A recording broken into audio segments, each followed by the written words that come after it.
It's great to be live with you again. It's been a minute. All right, a lot of stories to catch up on. The top story I'm going to talk about today is the fact that an appeal was filed in the case in New York involving the ability of the entire state of New York to lock people away in quarantine if they have one of many illnesses, not just communicable diseases, but illnesses that are not communicable. It was a very concerning, dictatorial, totalitarian precedent that was set in the pandemic. The fact that in 2023, New York State just filed an appeal to make sure that going forward, they can have this totalitarian control if they determine you're unhealthy, lock you away. This is a big, important case. We're going to show you what's next in this case. Also, I got to catch you guys up on this historic day, Donald Trump appearing in court. I'm going to play a soundbite from his spokeswoman who talked about some details of this classified documents case that I was not aware of, what was actually going on between Donald Trump and the archives office leading up to the FBI raid. I wasn't aware of this, so we're going to play that. I'm also going to talk about the arrest of a man who was quoting from the Bible at a pride event. There's an update in this man getting arrested for exercising his First Amendment right. Also, Trump taking on Big Pharma. Surprise, surprise. He was pro Big Pharma in many ways, a big fan of those needles. But his latest soundbite on this, and also some interesting insight on the Canada fires. My one-on-one with Pussycat Dolls star Jessica Sutta on the new pharmaceutical going very wrong for her and Jamie Foxx. And one last tidbit on elections, a election whistleblower who was raided by the FBI. We're going to catch you up on all of that. Okay, shout out to the sponsor of my coverage. The 2023 economic crisis has started. A lot of us know that. Will the US dollar lose massive value as Brazil, India, China, Russia, Saudi Arabia, and a growing number of countries seek to quickly abandon using the dollar as their reserve currency? The time for gold is here and demand is soaring. Let National Gold Group show you options for investing in precious metals like gold and silver in your retirement account and for direct delivery. Mention my channel, Ivory Hecker, and you'll always get best-in-class service from real American service providers. The National Gold Group IRA fee waiver program allows you to invest your IRA or 401k into physical gold and silver, and you may even be eligible for their lifetime fee waiver on qualifying rollovers. So link down in my description, or you can call 888-617-5927. 888-617-5927. National Gold Group is a Consumer Affairs top-rated gold IRA dealer. So add the power of gold to your portfolio, 888-617-5927. Remember, there's always a risk of loss with any investment, but gold is a great option right now. Okay, check in your comment section. We are live for the first time in a hot second. It's been a minute, guys. So here's what actually happened. I was banned. I got put into YouTube jail. YouTube suspended me for a week due to my interview with the J6 shaman, the guy with the horns on January 6th. He's finally out of prison. I did one of the first exclusive sit-down interviews with him. Of course, YouTube took that down and punished me. We filed, my agent, who's really good with YouTube, he schmoozes them. He filed an appeal, actually got YouTube to reinstate the video miraculously.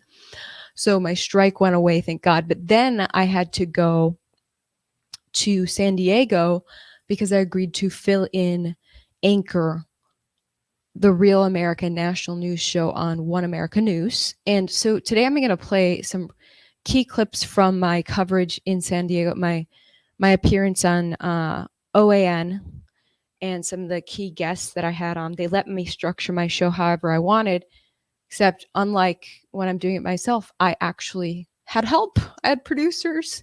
So I was able to get so much more accomplished and squeeze so much more into one show. And I'm going to add pieces of that to my show today to make sure you guys are up to date. Okay, really quick, before we get into what is going on with these quarantine camps, 2023, the pandemic's over. Why are they doing this? Real quick shout out to Donald Trump, who just made history in an unfortunate way by having to appear in court. He was arraigned as a criminal. They're treating him as a criminal. Of course, due process. He has to be tried before convicted, but 37 charges involving those documents that were seized by the FBI last summer in a raid at Mar-a-Lago. Now, his spokeswoman, Liz Harrington, appeared on The First today to talk about what was happening leading up to the raid and the fact that this is always a civil matter. This is not a criminal sort of thing historically. So it's just baffling why he's being prosecuted like this. Shout out to The First. It's one of the new right-wing cable news outlets. They are less known. I think they are like Newsmax. They're owned by leftists who only created The First to profit off of the fact that there are right-wing Americans. So when the going gets tough, in this case, I wouldn't be surprised if The First gets censored as well. But right now, it's a right-wing cable news outlet.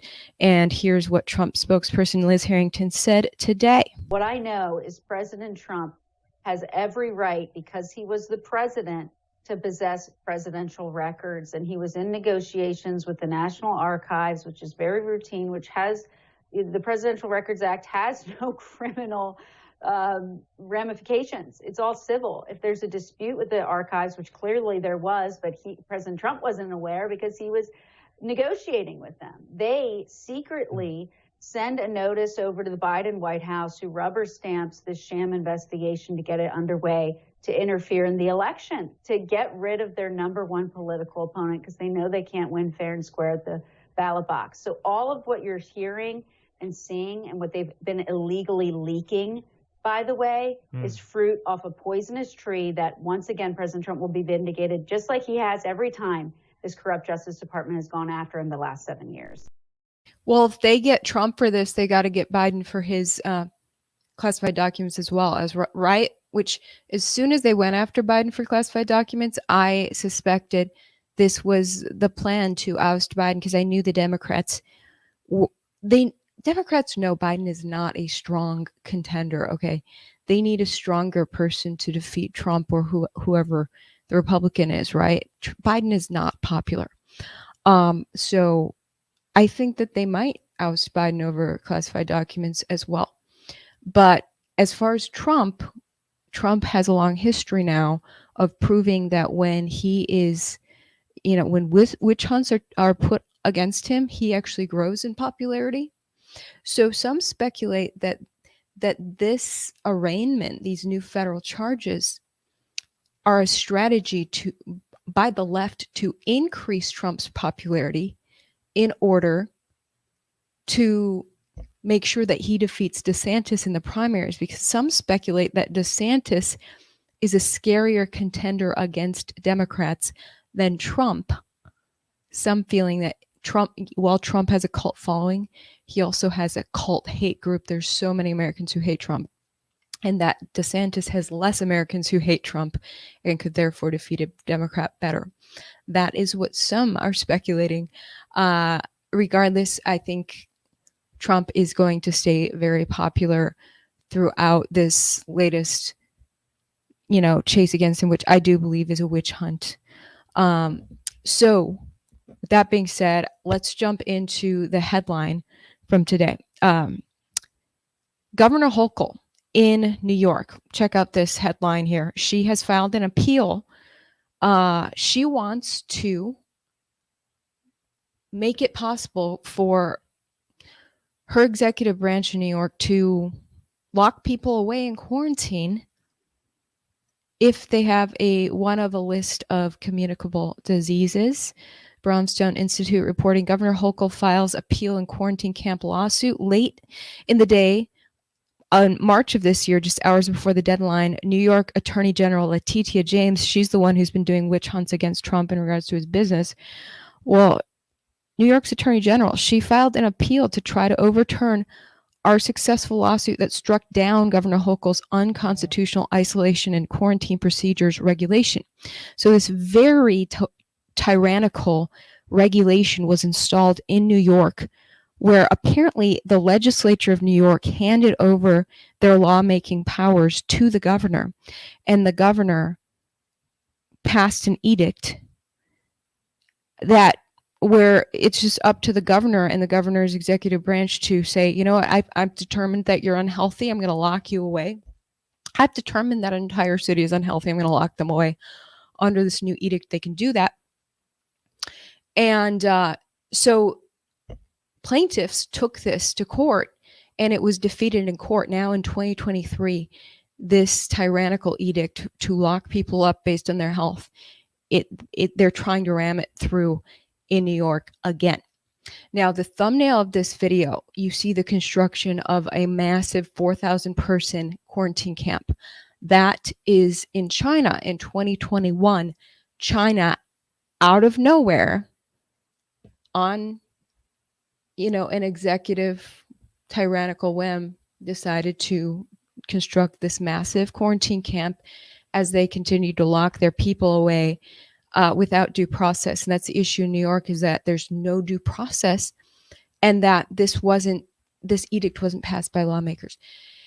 And so what this means is that New York could pull off what China has done to its people, locking them away without due process because of one of many different illnesses that New York politicians decide are dangerous.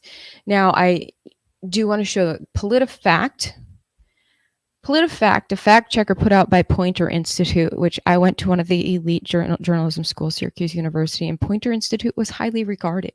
So it's a crying shame when you see fact check articles like this one, in which it is very clear that gigantic blinders have been placed on the eyes of the journalists who write this. So they're fact-checking this Facebook post, which says New York Governor Kathy Hochul wants quarantine camps and imprisonment if you're suspected of having a disease.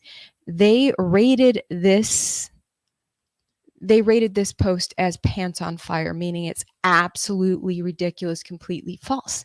But it's not actually. How about you get back your curiosity, you journalists at PolitiFact and Poynter Institute?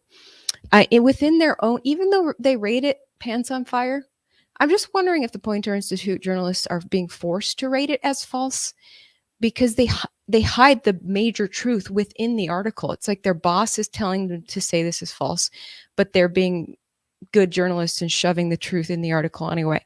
Because in the middle of the article, they quote the tyrannical ruling in New York, which says, quote, "For the purposes of quarantine orders, quarantine locations may include home quarantine, other residential or temporary housing quarantine, or quarantine at some other locations as the public health authority issuing the order deems appropriate, consistent with any direction that the state commissioner of health may issue."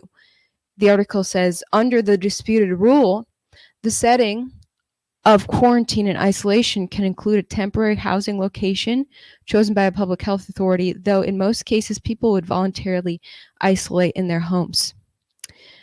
So blinders on, people will want to just of their own accord hang out in their homes when the government says they're sick.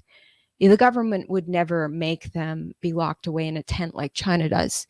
But the actual regulation on the books says that the government can do that, lock you away in a tent. So the article is saying, oh yeah, but they wouldn't stoop to that. So therefore, this is a false statement. And then it goes on to say the rule calls for coordination with law enforcement to ensure people comply with isolation or quarantine orders when necessary. The state has now operated camps for people infected with the illness, and experts say it won't start. So they're quoting anonymous experts who say, yeah, New York's not going to do camps. They haven't, and they won't. Now, if you've been following my coverage for a while, you know that I went to one of the quarantine camps that was in place in Washington State, which was mainly empty when I went there, as far as I could tell. But then again, it was highly closed off and hard to tell whether it was truly empty, right? Because if you go back to Nazi Germany, people who were living in Austria next door said, we didn't know that over in Germany there were these massive camps where people were being exterminated, because it was very closed off. So it's a thing. As the mainstream media like to say, democracy dies in darkness. Or, when you hide the truth when we can't see what is inside this camp. We know a camp exists. We're told it's empty. Is it really empty? Why is the camp there in the first place? New York State says they won't put people away in camps, yet they have a regulation on the books where they can. This is stuff that should really concern people. And the fact that in 2023, when the pandemic is over, New York is filing an appeal to ram through this tyrannical edict that bypasses the legislature and bypasses the judicial branch for due process should concern you. So plaintiffs are fighting back once again. They said they'll take it to the Supreme Court if they need to. So when I filled in on One America News this past week, I had one of the attorneys who's working this case trying to fight back for the people to make sure there's no overreach like this. I had her on my show. Here is that soundbite. It's just interesting that Governor Hochul is pushing this when the pandemic is over. What's driving her to want to have the power to essentially imprison people due to what she says is their health issue, and so she's filed this appeal this year. What's going to happen with the appeal? What's your next move? How do you think this will play out? Yeah, so, you have a great question there. Why are they doing this when the pandemic is over? It has officially been declared over by the federal government. This wasn't about COVID. This regulation that they made, the Department of Health and Governor Hochul, was about a laundry list of diseases. They literally have a list, pages long, of diseases that they could use to lock you up or lock you down under this regulation. On that list, yes, COVID was on that list, but on that list are things like toxic shock syndrome and Lyme disease, things that are not highly communicable diseases. So it's very upsetting to see the government go this far astray. When one branch of government reaches out and takes a power from another branch of government, that is tyranny. We have separation of powers clearly laid out in our Constitution, both the federal Constitution and the New York State Constitution. Separation of powers means we have 3 branches of government. Each one of those branches has their own job to do, their own authority. The governor is in the executive branch. She's supposed to enforce laws. She's not supposed to make laws, and she's not supposed to make regulations or rules that conflict with laws. The laws come from the legislative branch of government. And then we have the judiciary, which is the courts and the judges. So we have to maintain that separation of powers, or we will have what we're seeing here in this instance. We will have the agencies and the governor doing things that they are constitutionally not allowed to do. Now, where is the case going? We have oral arguments are set for September 13th in Rochester, New York, in the Appellate Division, the 4th Department. So, we will be there arguing this case. My plaintiffs, Senator George Borrello, Assemblyman Chris Tague, and Congressman Mike Lawler, are very committed to this case. It's an absolute breach of separation of powers that we're seeing not just at the state level. So the court proceedings in this quarantine camp case will happen this fall in September, but they're a brilliant legal team. That was Bobby Ann Cox, the attorney that I interviewed in that clip from my OAN hosting last week. So she's brilliant. They got a brilliant legal team fighting back against New York's tyranny. When it comes to, I just can't believe the legislature in New York is so blue that they're just saying, you know what, Governor, we trust you. Can you just be our dictator? We don't need to pass laws. We'll hand that off to you. And so the governor is doing these Hitler-esque edicts where Hitler would send people to a private court appearance in front of a judge with no public allowed, and the judge would say, yep, I've determined that you are mentally ill or ill in this way, or you're the wrong race or whatever. And so the judge would sentence this person to death under Hitler. And we don't want to get anywhere close to that. And we can't be the naive, trusting Poynter Institute people. I'm sure the founders of Poynter Institute would be very saddened that their lineage of journalists have lost so much curiosity and gained so much trust in government officials, no longer being the fourth estate, which is the watchdog on the three branches of government. So we gotta be the watchdogs and look closely at what's happening, because I know a lot of people have pandemic fatigue. It's over, thank God. But when you see sneaky things like this going through, why the heck did New York file an appeal in regards to quarantine? And again, PolitiFact saying it's not quarantine camps. Literally, the regulation sets it up so that a quarantine camp can be established overnight, like China did. In my thumbnail photo, which shows, the quick construction of a massive tent city to lock people away. In China, that's allowed. We don't want it to be allowed in New York, and it is allowed in Washington State. I saw you guys in the live chat talking about Washington State. It's true. Rules are already on the books in Washington State. A law was passed in Alaska last year as well. So in Alaska and Washington State, they can lock you away in health-related issues. In New York, they're fighting back. But these regulations get passed very low key. So it's hard to tell how many states actually have these sorts of regulations. Now, quarantine, early in the 20th century, quarantine laws were passed because I think it was typhus that was spreading in a concerning way, and people were concerned about who was coming, people coming to Ellis Island and such. The United States wanted to make sure that they could quarantine, they could have a law to quarantine certain people to ensure communicable diseases were not spread. But there's a due process in that. That was actually a law passed by legislature that includes due process in the court system, or as what's in New York, they skip all that. So it's a concerning regulation in New York right now. Thank you for the super chat, means a lot. Just Johnny says, we need Donald back in. I got a feeling that a bunch of us are going to need pardons. Ooh, yeah. So people are getting pretty concerned.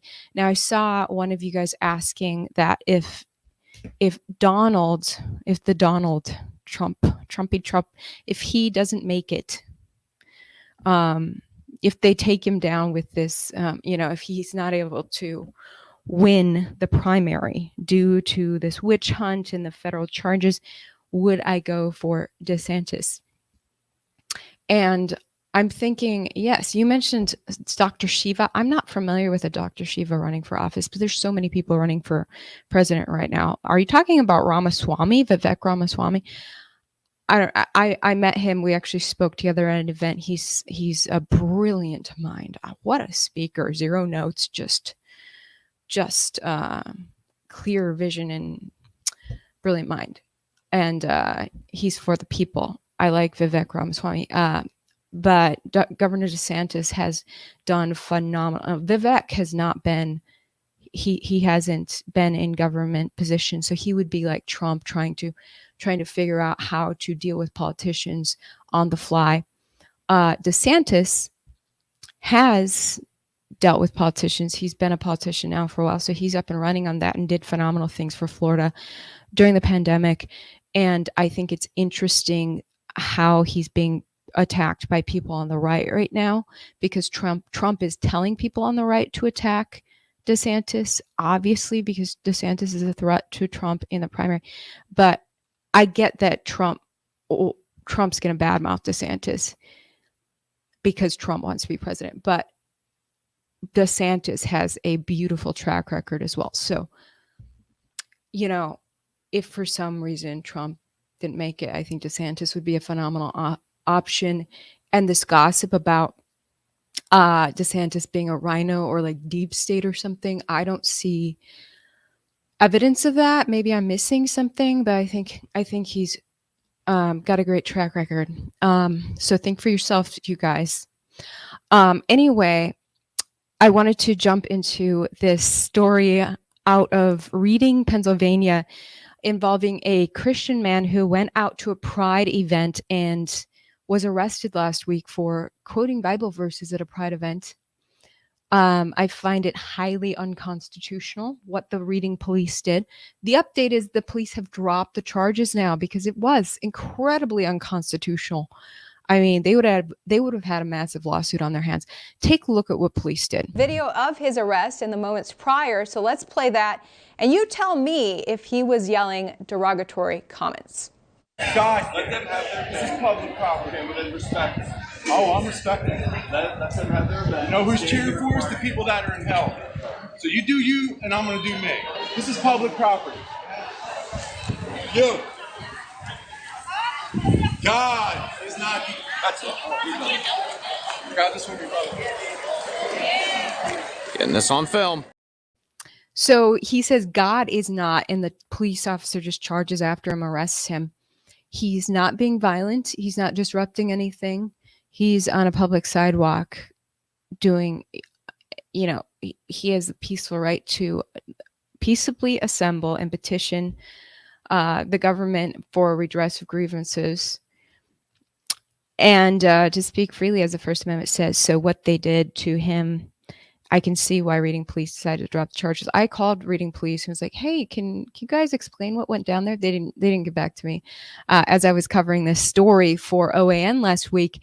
But I had my friend Salvador Meave on. He is the founder of a new group. It's a new LGBT group called Act Out HTX, and he's actually taking the side of the Christian man against the LGBT tyrants, even though he's LGBT. So I'll show you that clip. I think it's unique for a member of the LGBT community, such as yourself, to be defending a man who is at least coming off as anti-LGBT.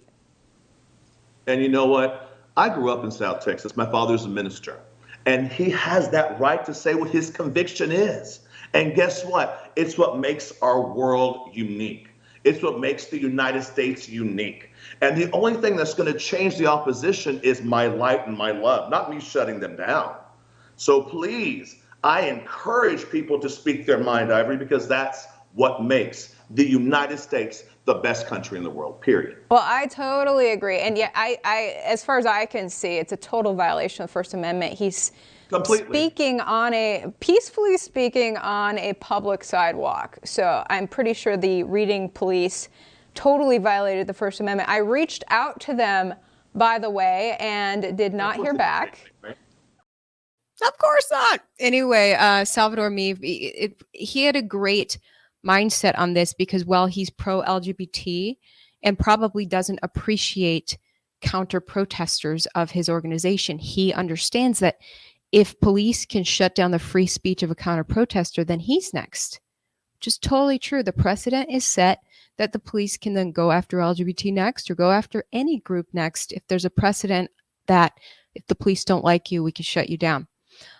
So if every American took the mindset that Sal just had of, well, I don't agree with what someone's doing, I'm going to defend their freedom, because if the precedent is set against that person, then it's set against me in the future. So I love to see people laying down their emotions and just saying, I'm going to stand for freedom of the person I disagree with. So that was cool. And I'm glad that this man, Damon Atkins, I guess, has been let go now. Charges dropped against him. I'm sure there was big backlash over that. It went kind of viral. People were appalled that quoting scripture in a non-fighting way on the sidewalk could land you in jail. So good to see Reading Police back down. That's why we got to speak out about tyranny so that the evil cowards who are trying to enforce it back down like the Reading Police did.